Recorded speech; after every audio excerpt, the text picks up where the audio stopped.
Alright, I'm getting ready to watch episode 7 of Fullmetal Alchemist Brotherhood, and in case you haven't seen it yet, I want to show you the shirt my wife got me.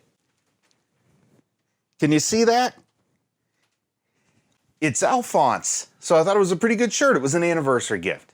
And I put a picture of it up on the community post, but I know not everybody sees those, so I thought I'd start off the video here. Episode 6, it was kind of a resetting episode, and it let us know that we're going into the next chapter, I guess. So I don't know what to expect out of episode 7. I'm just going to go ahead and hit it and watch all the way through to the end because I have to apologize. I didn't get the end credit scene in episode 6. I promise I'll do better next time. But let's get it going.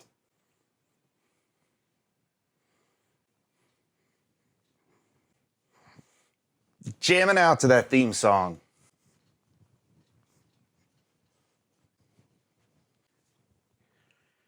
Oh, messed up my hair a little bit with that dancing. Just a little recap here. Talking about that Dr. Marco guy.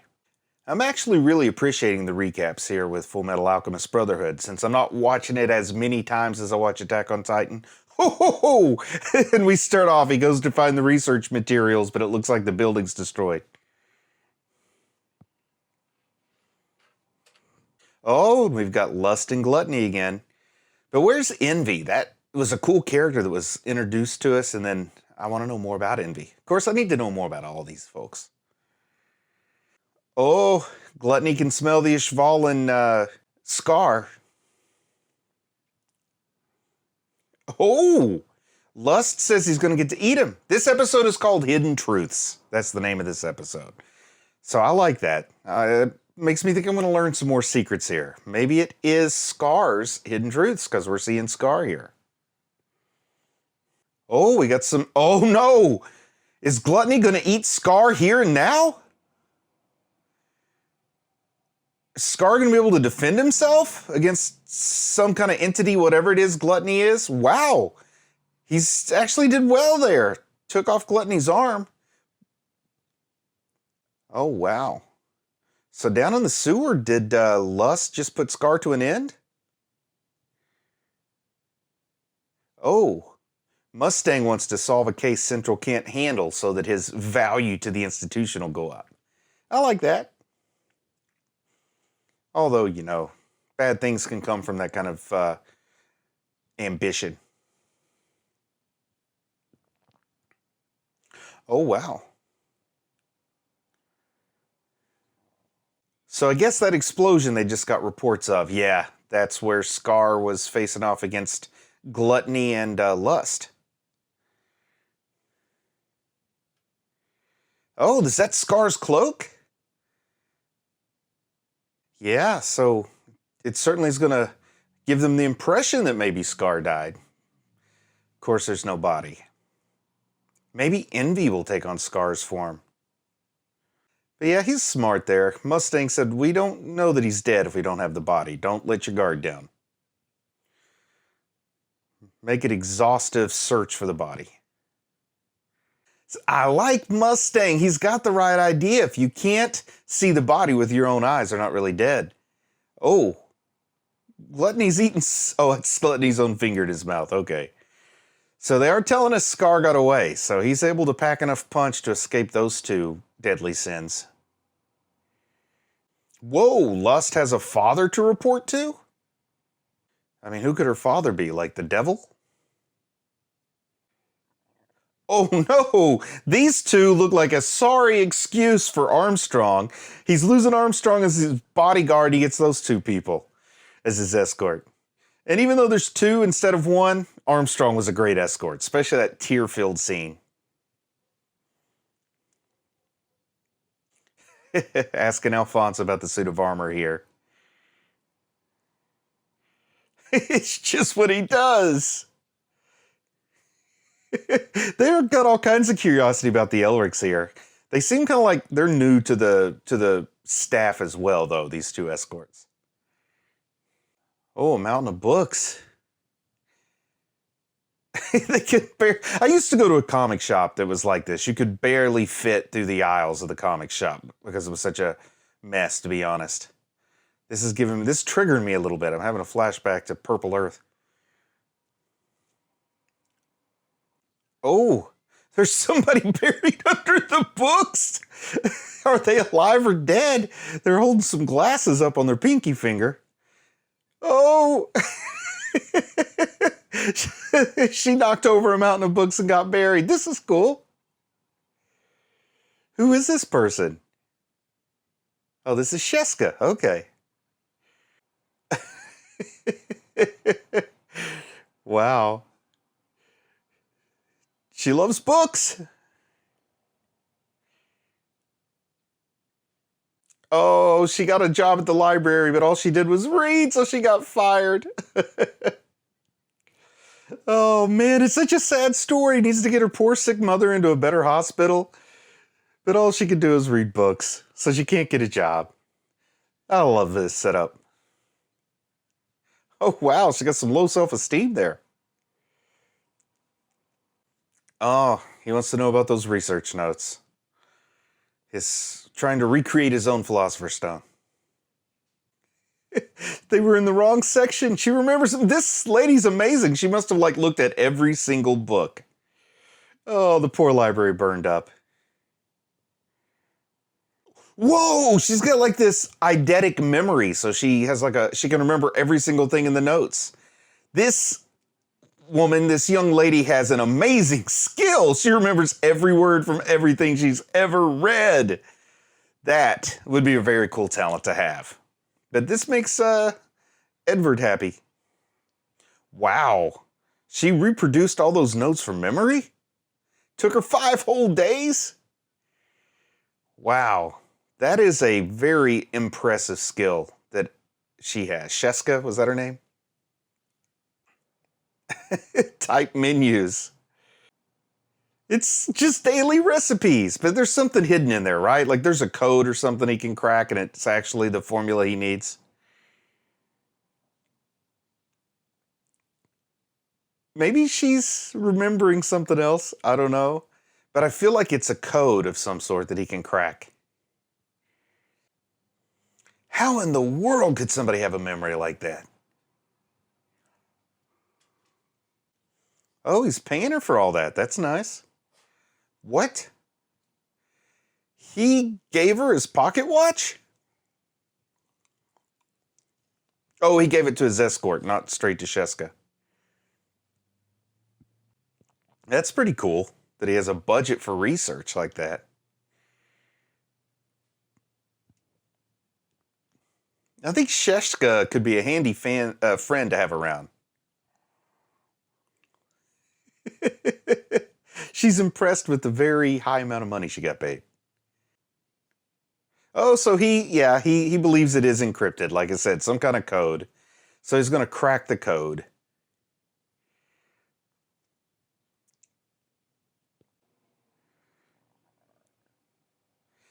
So he's going to try to be a cryptographer here. He's going to try to crack this code, figure out exactly what it is that Marco put in there.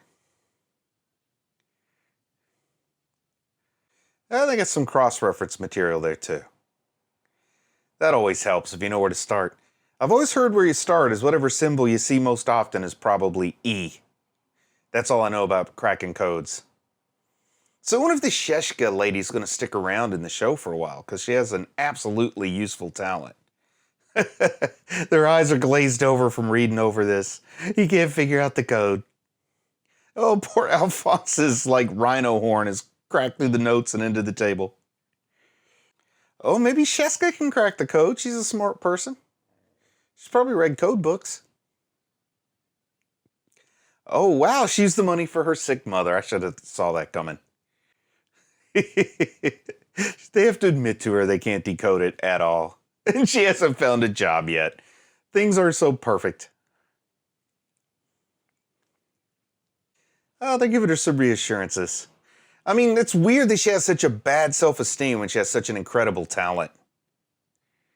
Yeah, I like Alphonse there. Telling her to believe in herself, and I agree with Alphonse. She finds the right niche, she's going to be incredible at something. Ah, there's Hughes again. I love Hughes now. He wanted you to pay a personal visit, a social visit.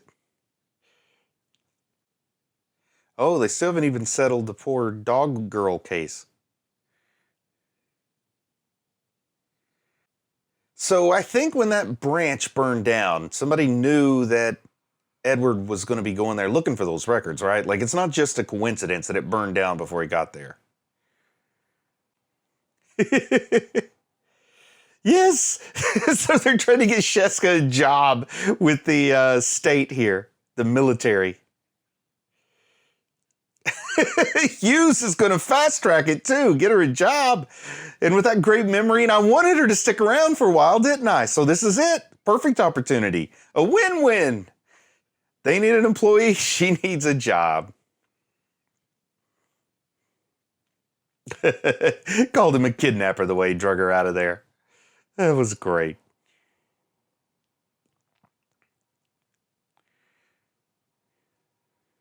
Oh, wow. Alphonse is a very sweet guy.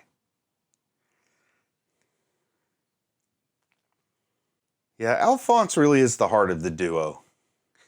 And Edward is the bad temper of the duo. This is a nice, like, studying montage. You know, in the 80s, sitcoms always had montages like these from time to time.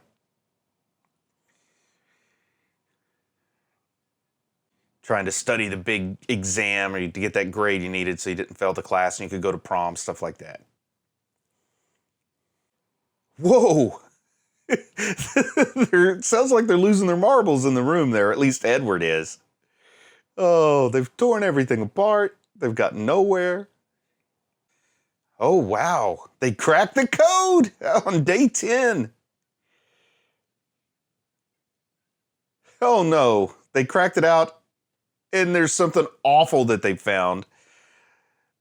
Oh, Marco told you you'd have to go through HE double hockey sticks to get there. You can't blame him.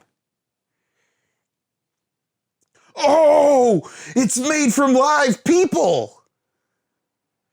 Ooh, that's going to be hard for him to do. Multiple sacrifices. And the worst part is they did that for the war in Ishvala. Oh my goodness. This is maybe this awakening I've been waiting for in Edward. Maybe it starts here. But there's no way that Edward would do something that awful, right? Right? Right? Armstrong asking about the Elrics. Let's see if he pays him a visit. Go up there, rip your shirt off. That'll get him to eat something. So what's up with these two new escorts that know a little bit more maybe than they should know about the Philosopher? So, I knew the shirt would come off. That was a nice pose down from Armstrong, too. That was like the best Lex Luger I've ever seen.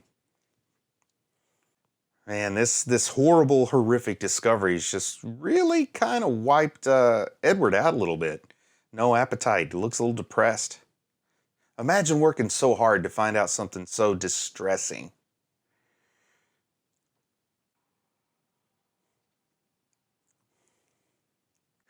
God must hate him because of the taboo he's committed.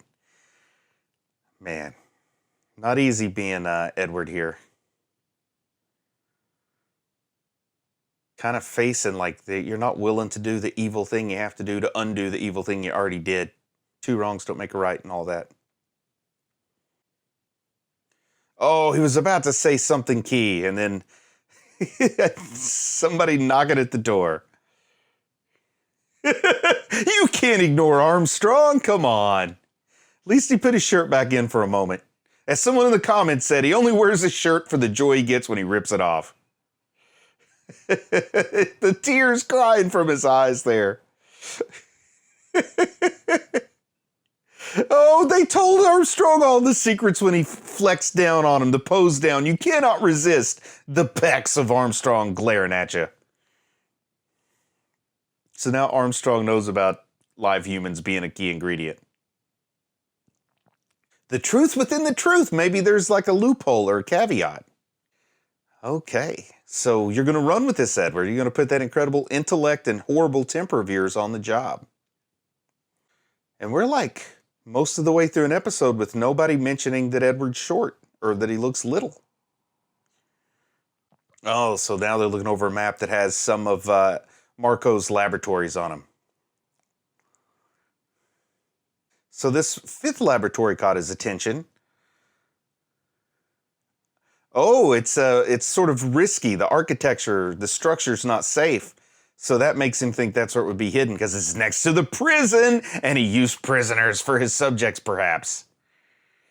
He used prisoners that were destined to be hung. You know, they were going to die to be hanged. So since they were going to be killed anyway, he just used them as ingredients. That still doesn't make it ethically right to me, but it could be a whole lot worse than that. I still think the government sanctioned some seedy stuff, even though I was a little bit wrong. They did not support what Tucker was doing.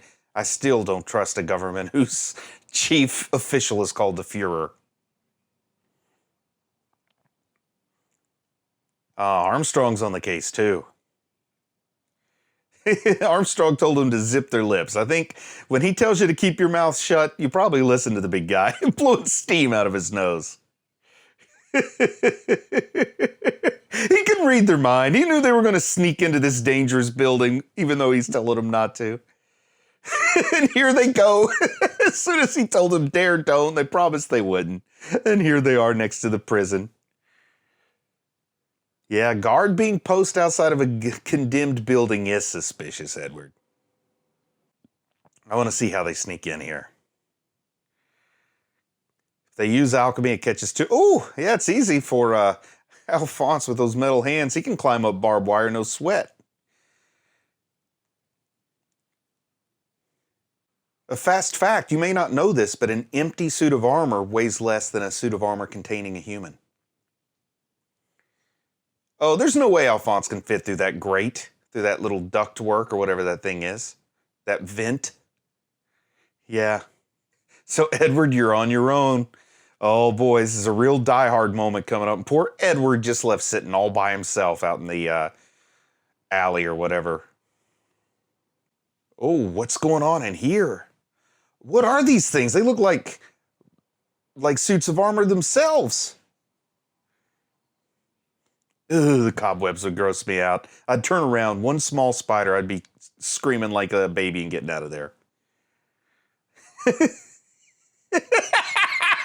He called himself small. I didn't see the cell phone coming in this episode. Good one, good one. Good one, Fullmetal Alchemist Brotherhood. I want to see what those weird-looking dudes were. They almost look like the suits of armor, like Alphonse. Oh, he's got like a meat cleaver up there. Oh, that's just, I think, an actual human body inside that one. Well, that was the end of the episode with this crazy-looking guy with the meat cleaver attacking Alphonse, and I think he doesn't know what he's getting into. I think Alphonse is pretty near indestructible unless you're a Scar or an alchemist on that level. And I mean, what's a meat cleaver going to do to an empty suit of armor? And he's got pretty good, alchemy abilities of his own, so I think he'll make short work of that attacker. Unless that attacker's more than he seems.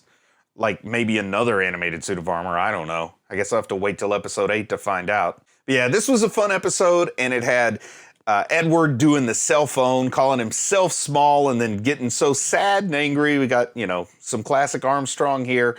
Some new characters introduced. I really think I might like this Sheska. We'll just have to wait and see. I hope she sticks around for a while since she's working with Hughes, and Hughes, the more Hughes, the better, right? But the big revelation about the fact that the Philosopher's Stone is made using living humans, that's another dark turn. Every episode is giving us something good. Like, I'm only 7 episodes in, but no filler. Other than that first one, maybe you could say it was a little filler-esque. But every episode's given us another piece to this component, and I'm really enjoying that kind of pacing here. I understand why people praise this show, and from what I understand, it really gets better as it goes on. But anyway, that's all I've got for this episode, so I'll say I'm proud of you for watching anime, and I'll talk to you soon.